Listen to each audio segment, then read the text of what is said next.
How's it going, fellow reefers? As always, God bless you and thank you for being here. I'm Gage and this is Candy Coral Aquatics. If you're new to my channel, please think about subscribing and hitting that notification bell. This is where I talk about all things reefing, but more importantly, where I share the information I've gathered with you guys on my tank to help you become better hobbyists at the hobby we call reefing. Today, we're going to be discussing the only 100% surefire method to remove ick from the reef aquarium. Now, I just want to kind of give a disclaimer here. This is not a clickbait video.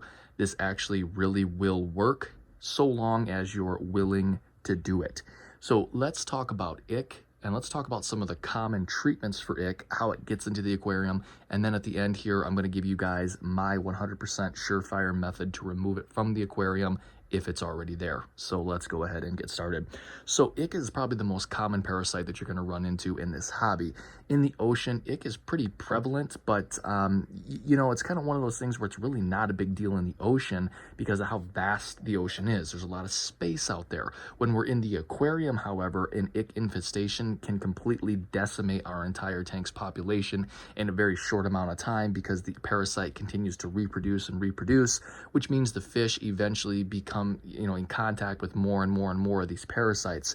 So at first you might see 3 or 4 on a fish, but as time progresses, that fish can be absolutely covered from head to toe. And it does not work like that in the ocean because there's a lot more space, a lot more fish. So the parasites don't continuously accumulate in a small area to plague on the same fish continuously over and over. So that's what makes ick, you know, pretty deadly in the aquarium, and also what makes it a very hard thing to get rid of because they do reproduce extremely quickly. So what are some ways that ick gets into the aquarium? So most people assume that ick comes from an infected fish, which is also very true, and it's probably the most common way that ick is transferred into the tank. So this would be, you know, you buy a fish online, you don't quarantine it, you put it into your tank. A few days, a week later, whatever it is, you find out that fish is sick, and guess what? Now your entire tank is contaminated.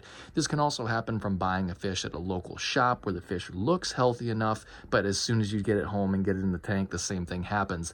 You know, a little while later, you find out it actually does have something wrong with it. Now your entire tank is just contaminated. So how do we overcome this? Well, some traditional methods are quarantining, right? But I can guarantee you that most of you out there are not quarantining, and guess what? I'm one of them. I don't quarantine either. So we're not going to spend a whole lot of time on quarantine because it's not something we really need to talk about, to be honest, because most people don't do it.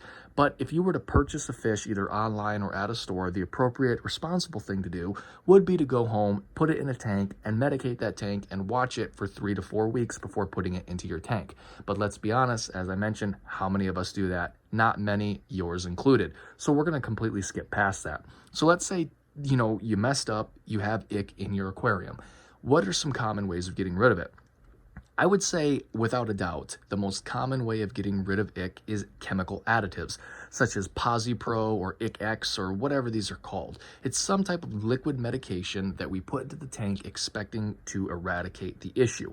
Let me be clear with you guys. There is no liquid gold product out there that you can add to your tank that's going to effectively eliminate or treat anything. Let me say that again. There is no liquid gold product out there that will effectively treat or eliminate anything.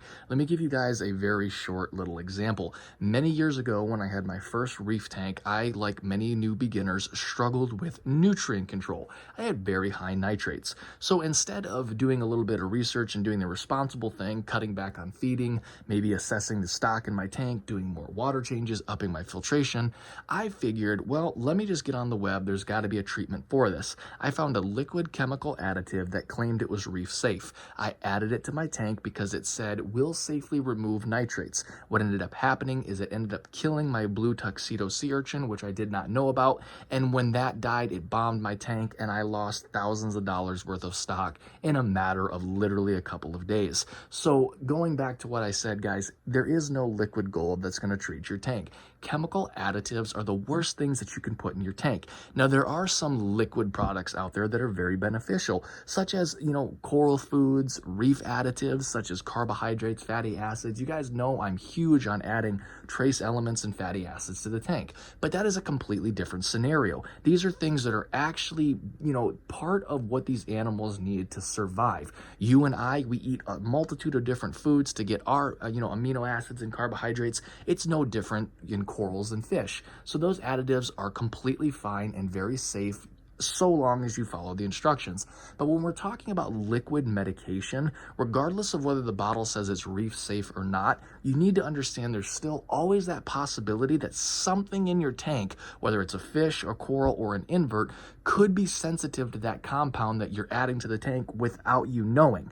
And, you know, when a manufacturer slaps a label on something and says reef safe, they're not really taking into consideration that you have, you know, cucumbers, sea urchins, starfish, things that are very sensitive creatures that, yes, while that product might be reef safe, it might not be reef safe for those types of animals. So there's always, you know, the chance that you're going to cause more harm than good by adding a liquid chemical. Now, what's the other problem with a liquid chemical when it comes to ick? The other issue in relation to ick is two stages, okay? There's a couple different stages of this life cycle here. There's probably more than two, but there's really only two that I want to talk about. So when we see ick on a fish, that is the ick parasite. That's that worm, that grub, that whatever you want to call it. That is what the liquid medication treats. So any ick parasite that is swimming in the water or that is attached to the fish effectively will be treated with a liquid medication. Now you're thinking, okay, well, you're contradicting yourself. That's what I want to do. No, the part that you're forgetting is because these ick, you know, not molecules, these ick little parasites reproduce so fast, they lay thousands of eggs. The eggs are impervious to any chemical treatment. Like, you literally cannot kill those things. So if you treat your tank with liquid medication, as you know, and I think the life cycle is like 7 days, you might kill all the ick that are on the fish and swimming in the water, but if there's any eggs, which I guarantee there are, in 7 days, guess what's going to happen? You're going to have another spout of ick. So what ends up happening with liquid medication is it's a very long series of mini battles to win the war, and it's very unlikely that you're ever actually going to win the war because the liquid medication only effectively treats one area, which is the ick parasite itself, and not the eggs that they lay. So you're in this constant struggle of back and forth and constantly adding medications to the tank. So what is the 100% surefire method to get rid of ick in your aquarium? I'm going to be honest with you guys, you're not going to like it, but it does work. So what we need to do when ick is present in the marine aquarium is we have to remove all of our fish. Whether this is selling them, taking them back to the store, or setting up a temporary quarantine tank until we can treat our main tank, that's what we have to do. Now, don't get this confused. I'm not telling you to pull your fish out of your tank, treat them for 3 weeks, and put them back in. That's not what I'm saying. But what you do have to do is you have to remove all of the fish from the aquarium. Corals and inverts can stay, but all fish have to go.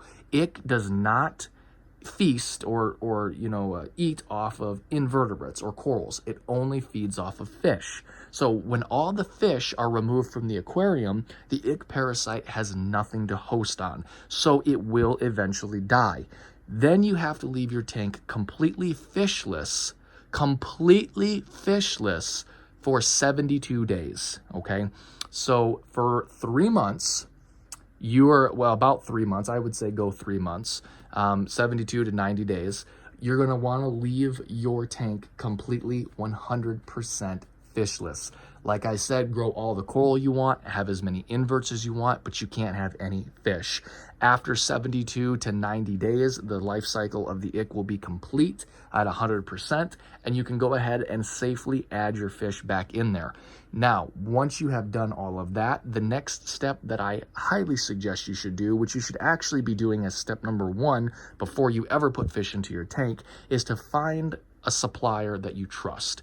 I am very fortunate in the fact that I have somebody that I go to. He owns his own aquarium shop. I've done business with him a lot, so we're on we have a good rapport with each other, and he's been kind enough to show me how things are done in his shop. I know 100% for a fact any fish that I order, I won't see it for 5 weeks, because as soon as it hits the door, he puts it into a quarantine for anywhere between 4 to 5 weeks, where he medicates the fish, tank transfers the fish, observes the fish, and makes sure that the fish is eating and shows no sign of disease before he then sells the fish, which then goes to me and then into my tank. So I don't quarantine fish because I know for a fact he's doing it for me. I've seen his setup, And every single fish that I have ever bought from him has never once had any parasite of any kind whatsoever, because he takes the time to quarantine and medicate. So if you can find a reliable source such as that, where you know for a fact that that's what they're doing, then you'll probably be just fine. I've never had an issue because I know what his setup is. But let's say you did make that mistake and you do have ick in the tank. Like I said, you're not going to like it, but if you do remove all the fish from the system for 72 to 90 days, you don't even have to treat with medication. You can just let it lay, grow all the coral and inverts and whatever else you want, just no fish for 72 to 90 days. I promise you guys, it will 100% completely eradicate the issue. It sucks, but if that's what you have to do to make sure that you never see those little bugs ever again, I would say that it's 100% worth it. So until next time, guys, take care and God bless.